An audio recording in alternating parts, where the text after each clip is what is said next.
Итак, мы отключили машинку от электроэнергии, слили воду. Я сейчас покажу ближе, через что осуществляется аварийный слив воды из машинки.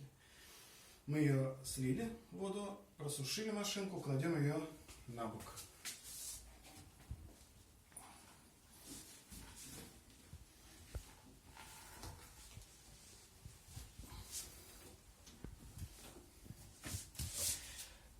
Вот шланг аварийного слива, через него мы в тазик сливали воду.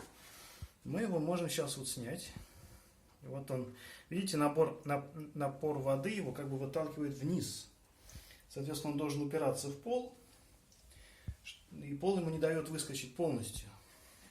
Как такая подстраховка от того, чтобы залить весь пол ванной водой. Вот это фильтр. Через него мы сливаем остатки воды. Да, вот так аккуратненько выкручиваю. Сначала не до конца, потому что вода будет течь. Потом уже, когда видите, что она не течет, можете вынуть его полностью. Теперь мы берем крестовую отверточку, придерживая улитку с насосом. Аккуратно откручиваем вот эти два винта.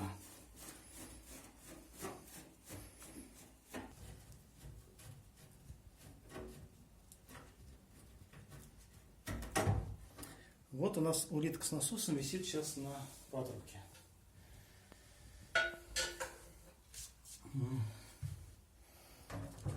Сама помпа находится здесь. Клеммы сейчас уже отсоединены для ускорения. Я просто 3 винта. Да? Есть модели помпы, которые на защелку крепятся, у которых клеммы расположены не так. Это надо на это обращать внимание, когда вы будете покупать помпу. Аккуратненько. Ну, в принципе, старую помпу можно уже не особо аккуратненько. Крыльчатка. Самая частая причина поломки помпы, когда посторонний предмет попадает в крыльчатку. Вал, который очень тонкий. Гнется, ее или клинит, или она разбалтывается, начинает крутиться криво. В данном случае, вы видите, был пробой обмотки, что и привело к выходу из строя помпы. Надо отметить, что причины этого пробоя мы не знаем. Не исключено, что причина в чем-то другом.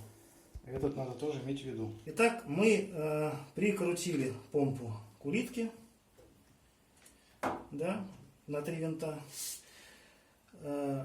Не забыли про шланг аварийного слива. Вот мы его так сюда ставили. Закручиваем 2 крепежных винта, которые крепят улитку к корпусу стиральной машинки. Так.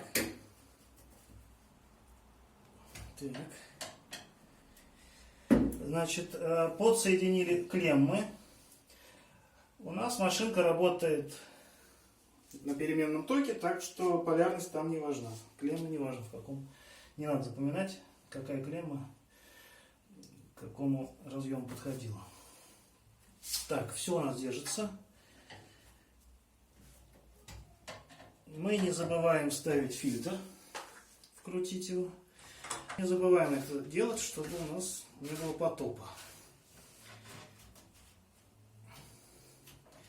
Так, ну, относительно плотно надо все заворачивать. Проверяем, чтобы шланг был чем-то заткнут. Ну вот, я говорю, сейчас здесь такая импровизированная замена. Должен быть штатный, специальный такой запорный механизм. Ну, вроде все. Ставим машинку и проверяем.